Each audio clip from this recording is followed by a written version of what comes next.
Allah Bapa di dalam kerajaan surga, di dalam nama Tuhan Yesus, kami sungguh bersyukur kepadamu atas segala berkat pertolongan penyertaan-Mu. Terima kasih Tuhan untuk pemberian-pemberian-Mu sepanjang hari yang lalu, dan hari ini kami nikmati lagi. Kami bersyukur ada kesempatan lagi bersekutu bersama saudara seiman, memuji Tuhan, berdoa, dan juga membaca merenungkan firman. Terima kasih ya Bapak untuk momen yang baik yang kami boleh gunakan, manfaatkan untuk masa depan kami, baik di sini maupun nanti di sana. Tuhan pimpin kami, Tuhan sertai kami. Kami mau membaca, mendengarkan, merenungkan firman-Mu, pimpin sertai dengan kuasa Roh Kudus-Mu. Kiranya Tuhan menolong kami untuk mengerti dan ajar kami untuk menjadi pelaku firman. Tidak hanya kami tahu, tetapi kami bisa melakukannya sebagai tanggung jawab iman kami kepadamu ya Tuhan. Berkati kami, sertai kami, baik yang menyampaikan maupun kami yang mendengarkan. Di dalam nama Tuhan Yesus, kami berdoa, kami bersyukur. Amin. Firman Tuhan yang kita akan baca, kita dengarkan, seperti yang sudah kita ketahui dari surat Paulus kepada jemaat di Roma. Pasal yang keempat dari ayat 13 sampai ayat 25. Mari kita dengarkan bersama. Sebab bukan karena hukum Taurat telah diberikan janji kepada Abraham dan keturunannya bahwa ia akan memiliki dunia, tetapi karena kebenaran berdasarkan iman. Sebab jika mereka yang mengharapkannya dari hukum Taurat menerima bagian yang dijanjikan Allah, maka sia-sialah iman dan batallah janji itu. Karena hukum Taurat membangkitkan murka, tetapi di mana tidak ada hukum Taurat, di situ tidak ada juga pelanggaran. Karena itulah, kebenaran berdasarkan iman supaya merupakan kasih karunia, sehingga janji itu berlaku bagi semua keturunan Abraham. Bukan hanya bagi mereka yang hidup dari hukum Taurat, tetapi juga bagi mereka yang hidup dari iman Abraham. Sebab Abraham adalah bapa kita semua. Seperti ada tertulis, engkau telah kutetapkan menjadi bapa banyak bangsa. Di hadapan Allah yang kepadanya ia percaya, yaitu Allah yang menghidupkan orang mati dan yang menjadikan dengan firman-Nya apa yang tidak ada menjadi ada. Sebab sekalipun tidak ada dasar untuk berharap, namun Abraham berharap juga dan percaya bahwa ia akan menjadi bapa banyak bangsa, menurut yang telah difirmankan. Demikianlah banyaknya nanti keturunanmu. Imannya tidak menjadi lemah, walaupun ia mengetahui bahwa tubuhnya sudah sangat lemah, karena usianya telah kira-kira 100 tahun, dan bahwa rahim Sarah telah tertutup. Tetapi terhadap janji Allah ia tidak bimbang karena ketidakpercayaan, malah ia diperkuat dalam imannya dan ia memuliakan Allah dengan penuh keyakinan bahwa Allah berkuasa untuk melaksanakan apa yang telah ia janjikan. Karena itu hal ini diperhitungkan kepadanya sebagai kebenaran. Kata-kata ini, yaitu hal ini diperhitungkan kepadanya, tidak dituliskan untuk Abraham saja, tetapi ditulis untuk kita juga. Sebab kepada kita pun Allah memperhitungkannya, karena kita percaya kepada Dia yang telah membangkitkan Yesus, Tuhan kita dari antara orang mati. Yaitu Yesus yang telah diserahkan karena pelanggaran kita, dan dibangkitkan karena pembenaran kita. Demikian firman Tuhan. Berbahagialah kita yang menyimpan firman Tuhan ini, mengertinya, dan melakukan pengajaran ini di dalam kehidupan kita sehari-hari.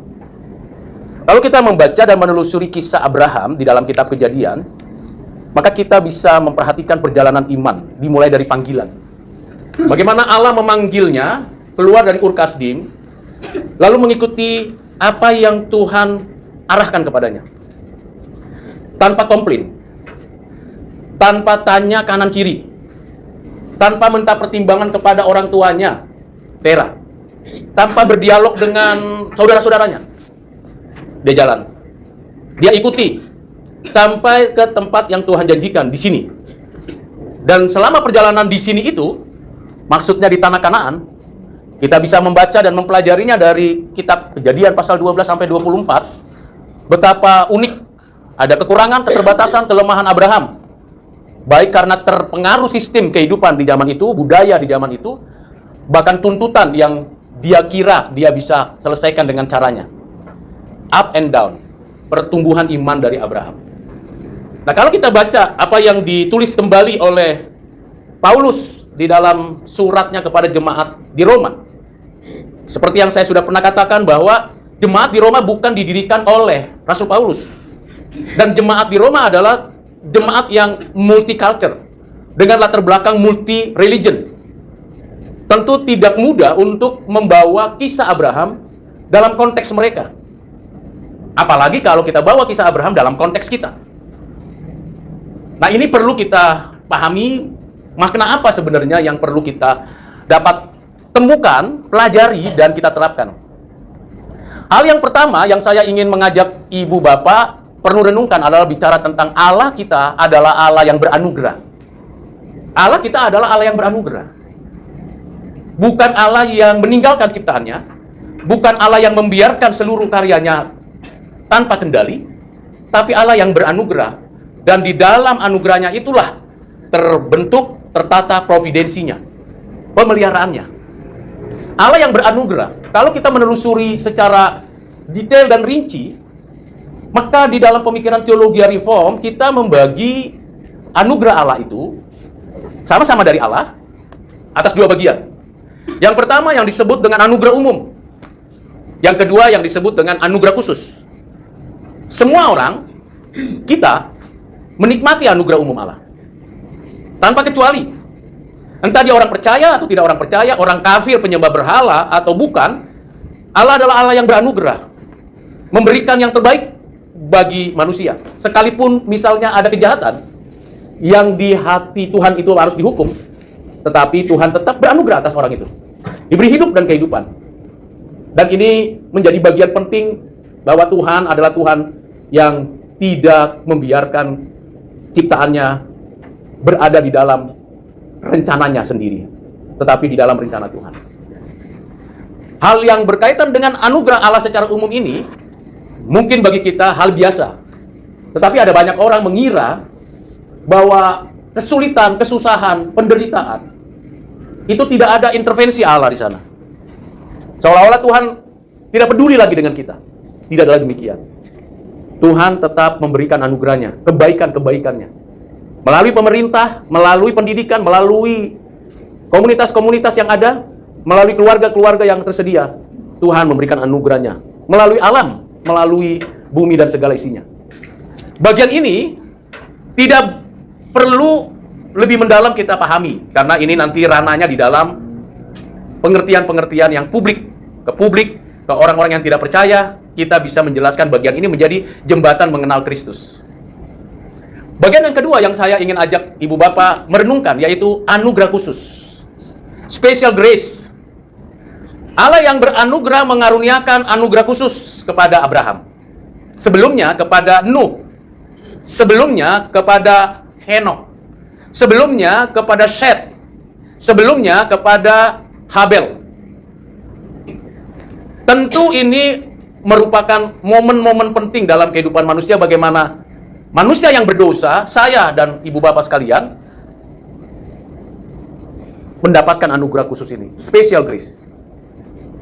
Anugerah khusus ini, di dalam sejarah penebusan, Tuhan nyatakan secara bertahap, sampai puncaknya di dalam Kristus. Tapi titik masuknya, bagaimana itu bisa dinyatakan, dan bagaimana itu ada dalam sejarah, dan kisahnya itu betul-betul dapat membuat kita membedakan antara anugerah umum dan anugerah khusus, mulainya dari Abraham. Kalau kita pelajari apa yang dituliskan di dalam kitab Roma pasal 4 tentang Abraham ini, kita menemukan 3 kata yang penting. Anugerah khusus, special grace, yang sering kita sebut dengan kasih karunia. Yang kedua adalah janji Allah, yang sebenarnya ini berkaitan dengan covenant, bukan sekedar promise, tapi covenant.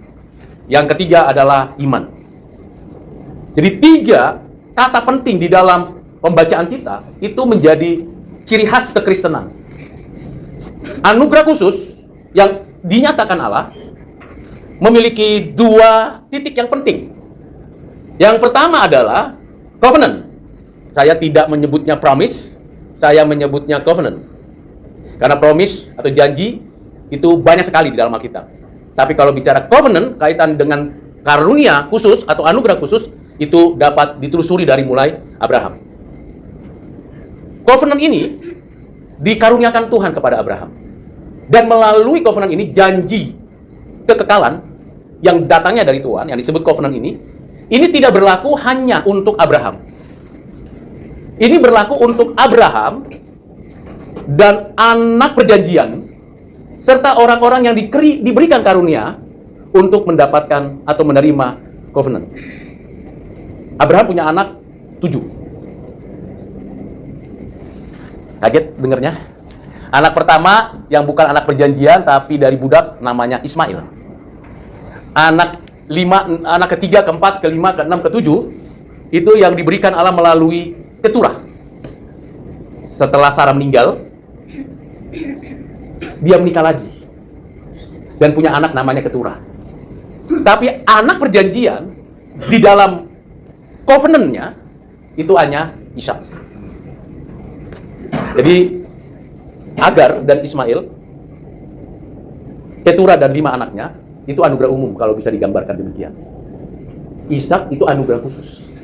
Nah, bagi kita yang berada di dalam konteks covenant itu, maka kita sedang mengikuti atau diimputasikan pada covenant Allah kepada Abraham. Bukan anugerah umum.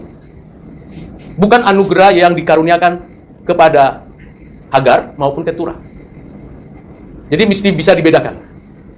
Jadi ada banyak anak, tapi hanya ada satu sebagai covenant untuk memberikan hidup yang baru.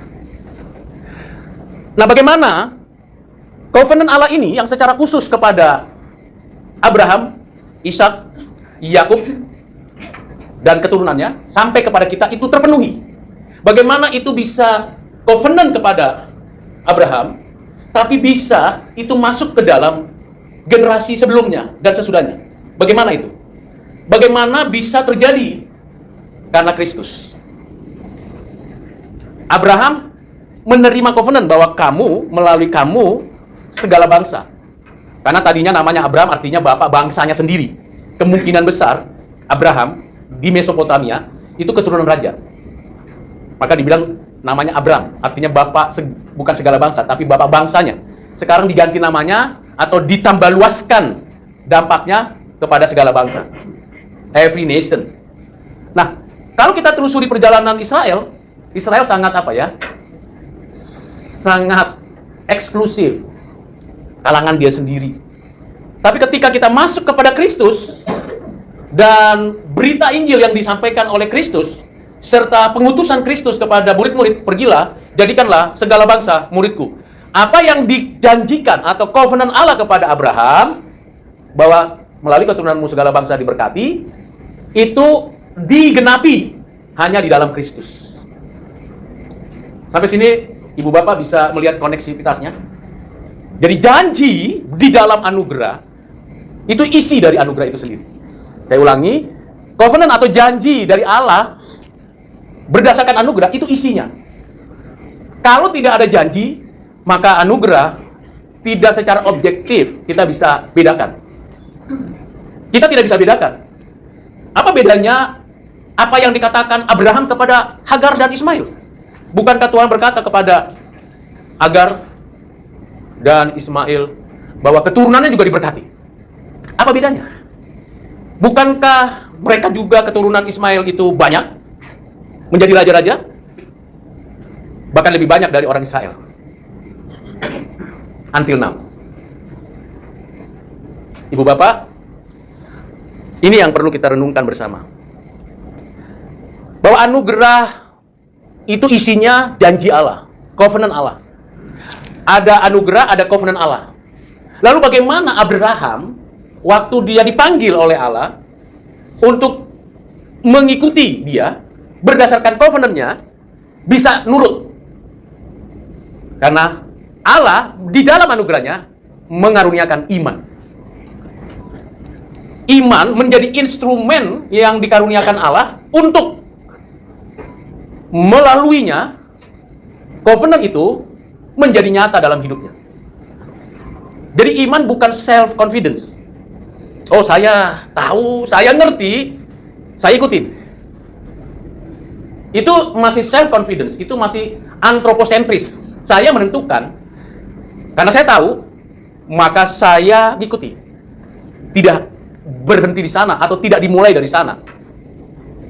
Allah yang beranugerah memberikan iman itu untuk menjadi arah, instrumen menerima covenant, sehingga covenant itu menjadi real di dalam hidupnya Abraham. Itu sebabnya dia tulis di dalam hal ini, Paulus mengatakan, walaupun secara fisik lemah, Tetapi Abraham tetap percaya. Mengapa dia tetap percaya? Karena dia bukan self-confidence. Kalau misalnya, nih saya kasih misal ya, sederhana sekali. Kalau diberitahu kepada saya, Rudi, tahun depan istrimu hamil lagi.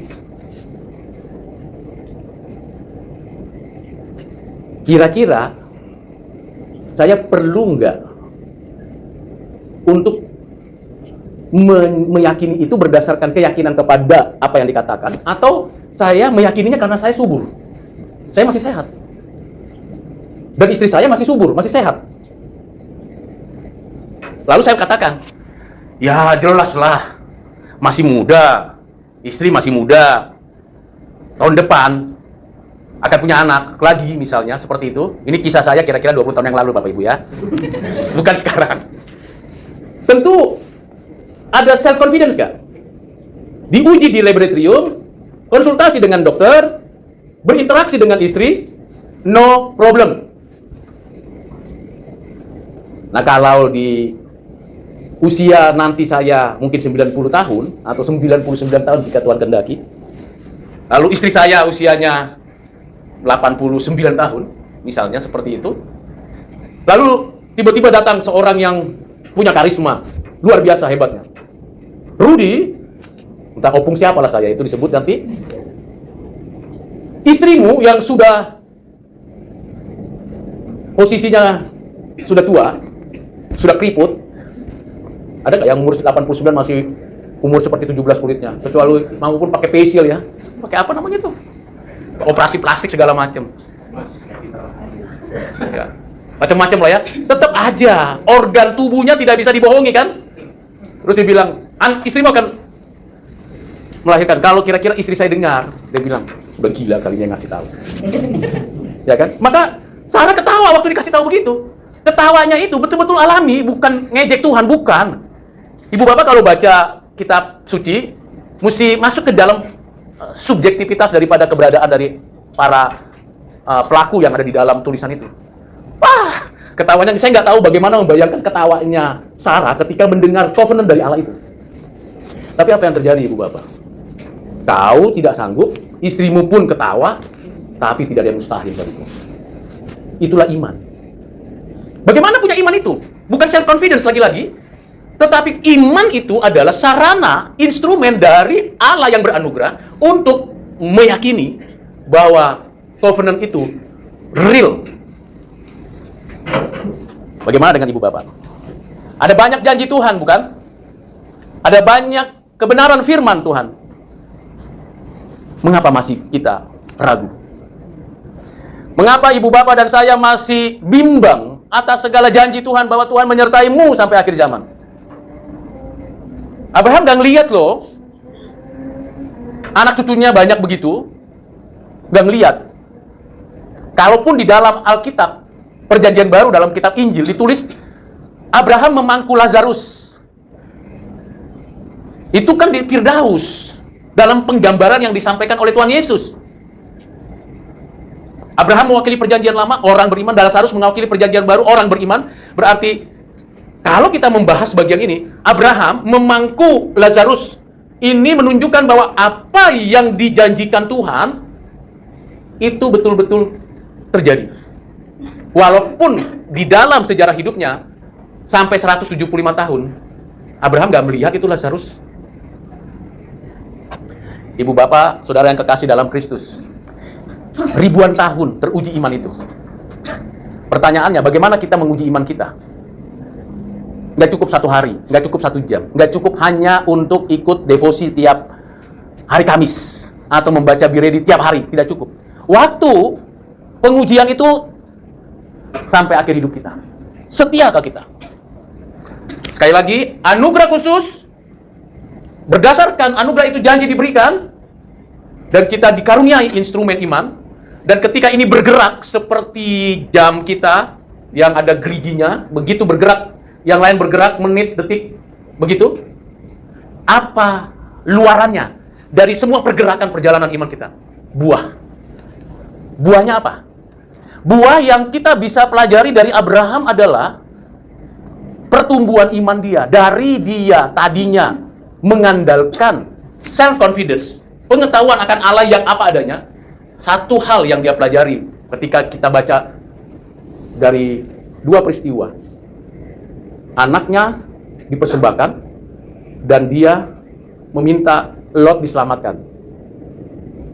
2 peristiwa itu memperlengkapi perjalanan iman daripada Abraham. Anak yang dinantikan dipersembahkan. Lot, keponakan yang disayangi, diselamatkan. Yang satu mempersembahkan, yang satu meminta. Dia 2 hal yang berbeda ya. Yang meminta, Tuhan menyatakan, kalau ada orang benar di kota itu, aku akan selamatkan. Yang benar hanya Lot. Anak perempuannya dan istrinya pun tidak diselamatkan. Hanya Lot. Sekalipun hanya satu, dan karena itu adalah orang pilihan Tuhan, tetap diselamatkan. Itu dalam doa. Dan itu berbicara kepada Tuhan. Yang satu, Abraham dengan kesadaran bahwa Tuhan akan menghidupkan, kalaupun nanti anaknya dipersembahkan meninggal, dia bawa. Jadi buah dari anugerah khusus berdasarkan covenant yang dibangun, diarahkan dengan iman yang datangnya dari Tuhan, itu paling tidak ada 2 aspek. Aspek pertama, saya harus bertindak. Bertindak apa? Meminta. Di bawah otoritas Allah, saya memohon. Tuhan tuntun tiap langkah hidupku. Tuhan, aku minta orang benar itu diselamatkan. Tuhan, aku mohon, paling tidak, quote and quote dalam benaknya, Lot keponakanku ada di sana, diselamatkan. Itu permintaan. Orang beriman adalah orang yang suka berdoa, suka meminta. Memintanya dengan benar. Meminta dengan penuh antusias, penuh dengan ambisi, tetapi on the track. Bukan untuk kepentingan diri, tapi untuk kepentingan orang lain. Kalau dihitung-hitung Lot dengan Abraham, ini kan keponakan yang nakal ya kan? Udah dipelihara, dijaga, dikasih bisnis, oke, berhasil. Mau pisah. Abraham bilang, oke, silakan.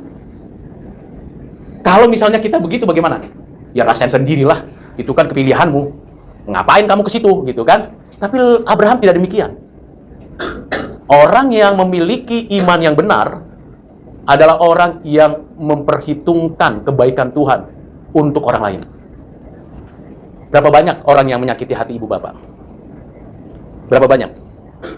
Yang melukai, yang sikut kanan, sikut kiri, yang menjegal, yang tidak memberikan pertumbuhan. Berapa banyak?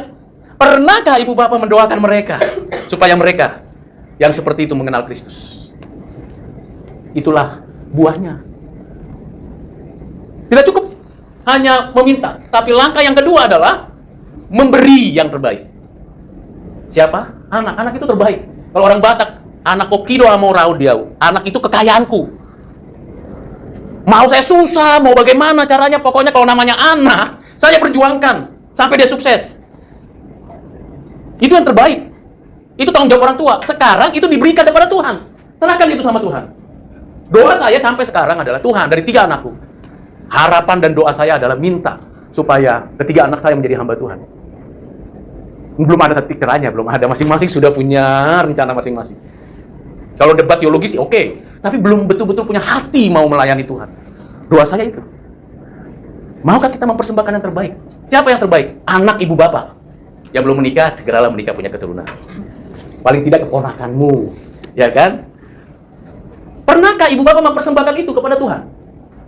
Membawa kepada Tuhan. Tuhan, hidup matinya di tanganmu. Itu iman. Yang satu memikirkan orang lain, yang satu mempersembahkan yang terbaik. Apa yang ibu bapak ragukan dari situ? Kalau ibu bapak dan saya tidak memiliki kedalaman pengenalan akan Allah yang berjanji, impossible memiliki kehidupan iman yang bertumbuh. Kiranya penjelasan dan pengajaran hari ini, devosi hari ini menolong ibu bapak. Serahkan yang terbaik bagi Tuhan. Mintalah untuk orang lain mendapat berkat. Karena itu tugas tanggung jawab kita. Tuhan memberkati. Mari kita berdoa. Bapa di surga, terima kasih untuk firman Tuhan yang menolong kami. Menyadari tanggung jawab kami sebagai anak-anak Tuhan yang seringkali taken for granted, kami menerima saja pemberian-Mu. Tapi kami lupa mengikuti jejak Abraham, yang rela mendoakan orang yang menyakitinya, yang rela membawa orang yang melukainya untuk mendapat keselamatan. Bahkan Abraham dengan sungguh-sungguh menyerahkan anaknya, mempersembahkan yang terbaik bagimu. Mengapa demikian ya Tuhan? Karena Abraham meyakini bahwa Allah yang beranugerah, Allah yang memberikan janji adalah Allah yang hidup dan yang menghidupkan. Taruhlah iman itu Tuhan kepada kami, kasihanilah kami, jangan biarkan kami hanya tahu dan mengerti. Jangan biarkan kami punya keyakinan diri sendiri, self-confidence. Singkirkanlah itu Tuhan, supaya kami melangkah dengan iman, dan kami percaya bahwa Tuhan beserta dengan kami. Terima kasih Bapa, terima kasih Tuhan Yesus, terima kasih Roh Kudus. Inilah doa kami. Amin.